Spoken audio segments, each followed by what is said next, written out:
What's up YouTube? Welcome back. 357 Sig Ammo Test Series number 9, 90 grain Extreme Defender from Underwood Ammunition. We've been on an Underwood roll with 357 Sig lately. This is a solid copper offering. They have external flutes on them for anybody that doesn't know what these things are. The Extreme Penetrators or Extreme Defenders. Totally awesome ammunition. They're solid copper. They have a little bit of potential to go through things, in other words, barrier blind, but they still do things like a hollow point as far as pushing around fluid and stuff. Let's see how these do in today's testing.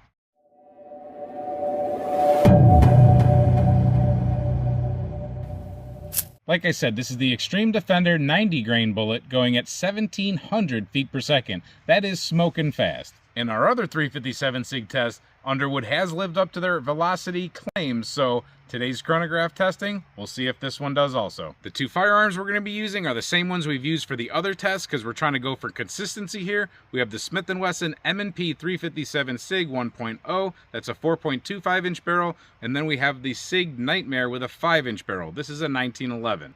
Iron sighted on both, 3-dot white sights. We're going to be using these firearms to hopefully drop a bunch of bullets on these X or X rings. We're going to check for accuracy, get the chronograph average of velocity, see what the foot-pounds are, and we're going to see how these two guns handle the recoil. Now when I say recoil, I'm not expecting there to be a lot of recoil, but people do complain about recoil in anything other than 9mm. But like I always tell people, 357 Sig is a 9mm. It's a .355 inch projectile, and it's just cranked up a little bit. It's in a 40 caliber case, making it go a lot faster. So if you like 9mm, you should really love 357 Sig. After we get the number stuff out of the way and the accuracy testing, we're gonna be shooting these gel blocks.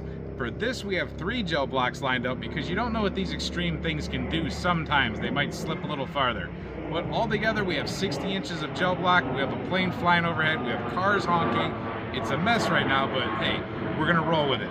20 inches a piece, 10% clear ballistics gel block. Let's see what we do. All right, we are 15 feet off that chronograph, 20 feet off that target. We're going for the left B8, 5 rounds.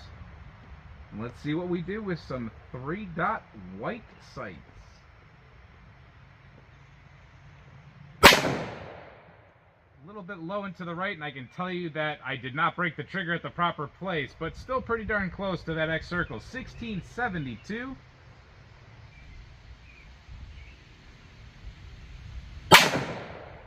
I felt better about that trigger break at 1641, and we are in the X circle. That was another good trigger pull, I think. 1660.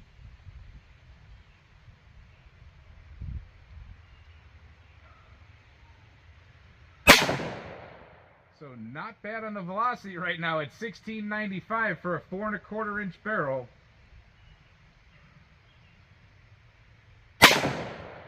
And I think all those shots pretty much, except for that first one, broke in about the same area. I can see my group is good. We're at 1719, so we've exceeded box velocity so far.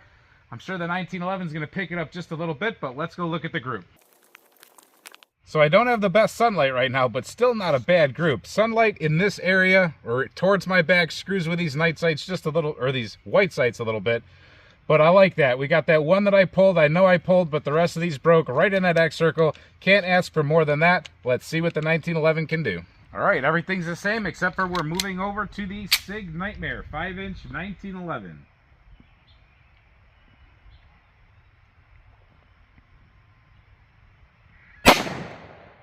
We're touching the X circle at 1784. Holy crap, that's pretty nice. It felt really good too.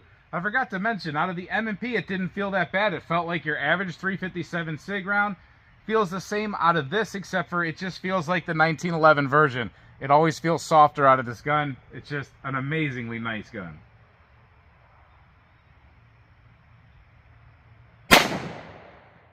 Another one touching the circle, 1725. I see a little fire coming out of the barrel. And on the X itself at 1726.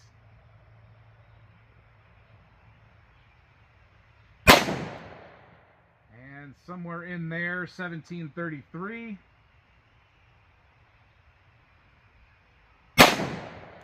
And 1687. That's pretty good on the velocity. 5-inch, that'll average out pretty good. Let's go take a look. There's a jam.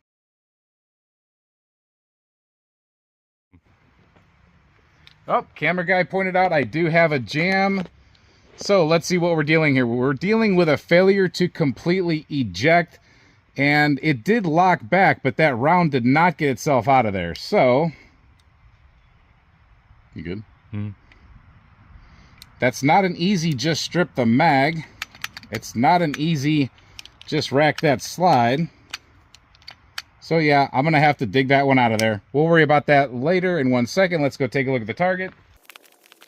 So 1, 2, 3, 4, 5. I think I could have probably done a little bit better on this, maybe if it was earlier in the day with a light, but still not bad. And hey, the M&P and the 1911, so that shows you that the M&P held its own today. Pretty good stuff. We still have this jam to deal with, and it's actually stuck on the ejector, so this is not one that you want in a fight right now. You're not going to strip this one out of here easily. That's actually just not an easy mitigation without getting something to dig in there with. You're just going to have to fight it for a second. There we go. We got it out. That is not cool. So I don't know what happened in there. This gun has run everything as far as I know since I've got it. But there's your empty that did not make its way out. Nothing wrong with the case. I hope my magazine didn't take a bruising from that, but yeah, we got some scratches on it, and it did not like that. It just didn't want to make its way out of the gun. So I can't blame that on Underwood right now. You would have to run many boxes to see if that repeats itself. But it did happen today, and we will show you. And I like to remind people of this. That's an easy, controllable cartridge to shoot. Very accurate. They just don't make a lot of guns for it. But man, I don't know why. It's got a lot of potential. It's got a lot of power. You saw the foot-pounds there. That's way more than 9mm, like way more. That's more than 40 caliber usually. And it's more than most 45. So 40 and 45, they kind of jump around there with some really high velocities sometimes, especially the 45 plus P, but that stuff's moving pretty darn good, dumping pretty good energy. All right, 15 feet off that chronograph and gel block. Let's see how far we can get in there.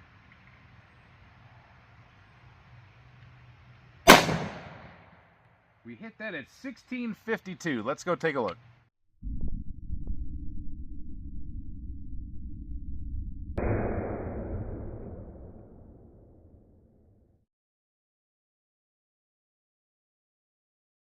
$16.52. We definitely disturbed things over here a little bit. We jiggled that block a little bit.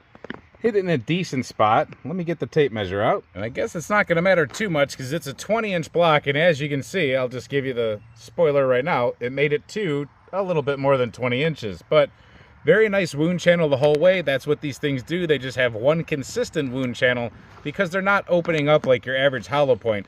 They're not doing any changing. This bullet does not change form as it goes through there. It just slows down a little bit, but it still does push things out of the way. They tend to do this. They get down to what I call a piercing wound channel, and you can see it pushed its way out of one block and into the other. And actually, that's a little bit difficult sometimes. The edges of these blocks tend to have a little bit of elasticity. So we're going to call that at 21.5 inches, maybe 22, with a bounce back to just about 20.5, I would have to say. Let's take a look from the top and see what that says or shows us. All right, coming from the top, it does show a little bit of a different story. It's a little bit more violent than expected at the beginning portion, but then it just turns around and shows you different angles of itself. Goes down to the streaking effect or the pointy effect, and it lands almost out of the block sideways, or not sideways, but towards the edge as it gets into the next one. So that's a very common theme for these extreme things, these solid coppers.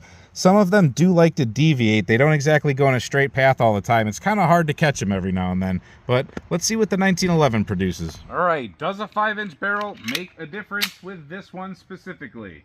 In gel. Good shot, I think. 1736. Let's see how wonky that one went.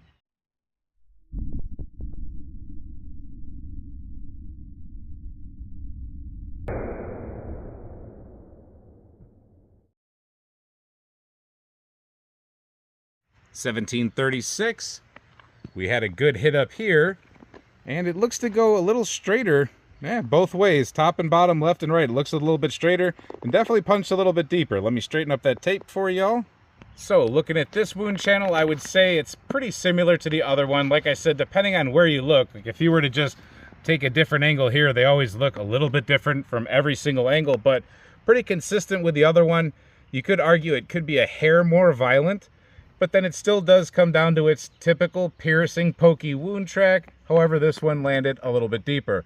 I'd say that this one is sitting at right at about 22.5 inches. It has a poke back from at least 23 inches, and it's facing forward, just like the other one, both facing forward. You can see the little grooves around it and everything. These things do not deform at all. We'll get them dug out just to show you, but trust me, they do not deform. So from the top, you see pretty identical there on the beginning part. As it goes down, you see that that one went a little bit straighter, or maybe it took a right-handed turn instead of a left-handed turn. Landed there intact. Like I said, they don't deform. All right, like I said, these things do not deform at all. There's no point in weighing them. There's no point in measuring them. All you see is the crimp grooves, and all you see is the rifling grooves. So a lot of people say you could just reload these. I wouldn't do that, but they really don't move around too much. Maybe you could reload them, but these are pretty nice looking projectiles. They do their job, and when they hit bone or something like that, or if they hit auto glass, or if they have to go through a few things, that's where these solid coppers might perform a little bit better than some of these ammunitions on the market. I'm not touting these. I'm just saying I do like them. I find them extremely interesting for their ability to stay intact. So we had really good penetration. We had pretty good performance out of that wound channel also. We had good accuracy, and we have good shootability.